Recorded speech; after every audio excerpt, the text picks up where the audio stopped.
A little breezy out here. You're fine, brother. Thank you. Not sure where we're going. Might go by the river and chill. Need to think through something and figure out how to deal with it. I was going outside to get my bike ready to go on a ride, and we had just gotten home. We, meaning me and my husband, had just gotten home from going grocery shopping. And he wanted to get things done at the house. He was going to wash the mats for the ducks. And I was moving my scooters and getting my bike out. And he asked me to change the water. Every time my husband gets home, he has something to complain about. Something isn't clean, something isn't put in place. Like, he's not thankful that he has a home and a husband at home. He takes that for granted. A lot of people wouldn't take that for granted, but he takes it for granted. I was getting my bike out. He knew I was going riding. He saw me getting my bike out of the staging area I keep some scooters in. He knew that. But then he asked, "Hey, can you get the water out?" And I said, "Yeah, let me get my bike out." He started nagging about the fact that nobody wants to help take care of the animals. And I had just finished feeding the animals, and his mom helps out taking care of getting the animals, the ducks. She changes the water and that type of thing, but he just wants to complain. You're complaining because it's something that you can do better. And he started asking me about the water, and then I told him, let me get my bike out. He continued to keep asking me, and then I was like, fuck off. I looked him in his face because I was taking the water.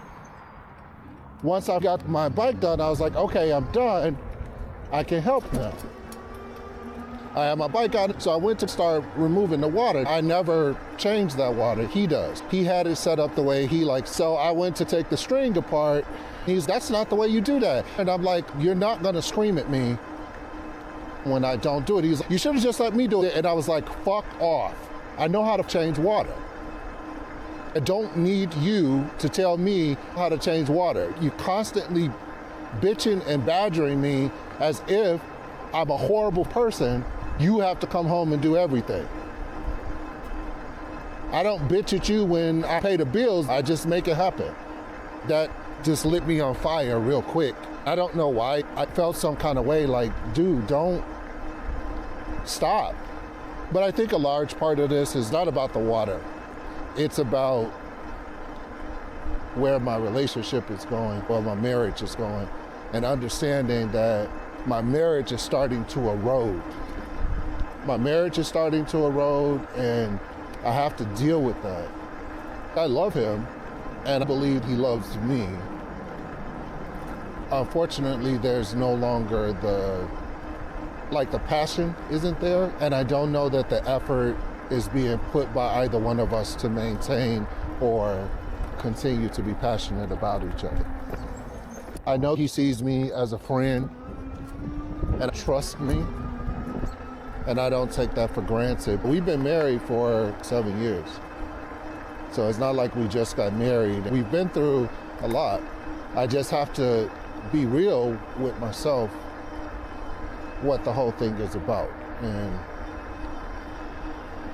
I know that this wasn't about water. I know that this was about independence. I know this was about control.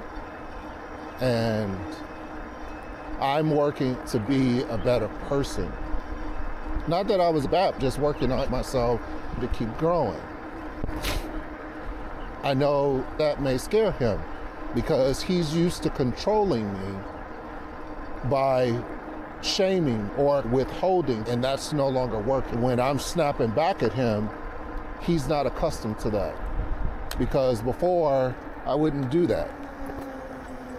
I would want our relationship to be as smooth as possible, so I maintained a quiet home. Now I'm not really doing that at all. I'm doing what is best to continue to move my life in a direction. And if that ends up not being with him, then it ends up not being with him. But I can't keep holding my life on hold, waiting for him to decide what he wants. I'm sure he has made a decision. I, as his husband, am not aware of. I honestly have no idea what he's trying to achieve. All I see is him coming along for the ride. I jumped on my bike. I asked him in the car, what do you have to do tomorrow? His response to me, which I think is funny, was the way he said it. The response was, oh, I have to cook. I said, okay. He was like, I have to do this, go shopping at Chores. I said, I didn't ask what we had to do. I asked what you had to do. What is on your agenda for you? And he looked like, I gotta go shopping. I gotta do, these are things you're doing for the house. What are you doing for you? I'm wondering if he started to lose himself and he has no idea who he is. I had merged into who we were as a couple, no longer pursuing my own stuff. I was pursuing what we wanted. Everybody goes through that phase. But what I think is solid about this is I didn't back down. I didn't let him make the decision that he was going to do something to me. One of them was, you're not going to yell at me and disrespect me. If you ask me to help you with something, I'm there to help you with something. But I set a boundary when you start yelling. I wasn't yelling at him. I didn't yell at him until I'm like, stop fucking badgering me. I'm not your kid. Looks like it might rain. I feel a couple of drops. I would hate to get caught in the rain, but if it does happen, it happens. I needed to get out there and exercise from the fall that happened. I don't know. You guys know that. If you did see my video, maybe you don't. It was Monday or Tuesday last week. I was on the Segway P65 just leaving the house. I had the GPS unit for the DJI sitting, right? How it happens, I don't know, but I know it happens.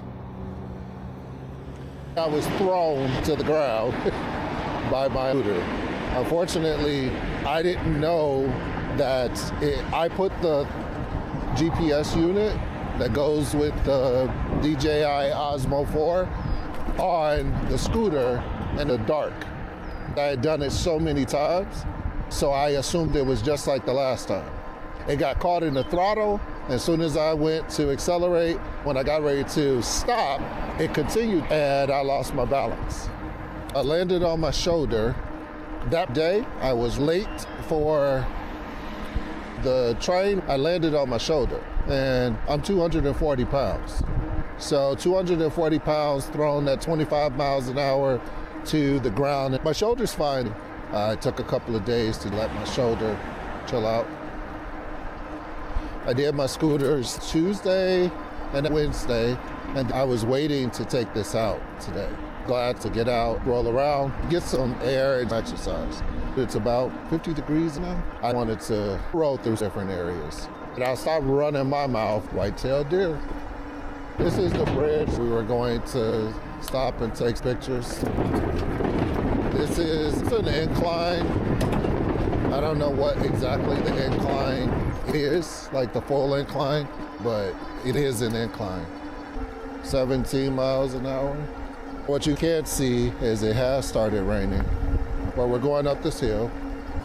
Right up here is a bathroom. In the summertime, I usually sit over here, chill out, and take a break. I'm going to take you guys over.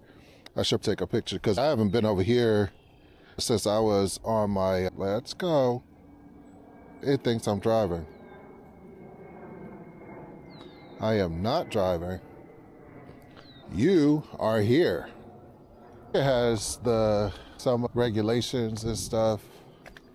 There's our bike. That little bit of rain covering the bike. we're gonna get on it and finish what we were doing and head our little selves back home. How about you do this correctly, Gio? Thank you.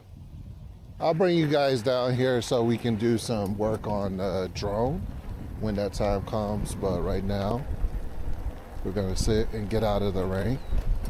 And we're going down this hill. At 22, I don't have a helmet. If you're watching, this was not intentional. I needed to clear my mind. We could go to the gazebo.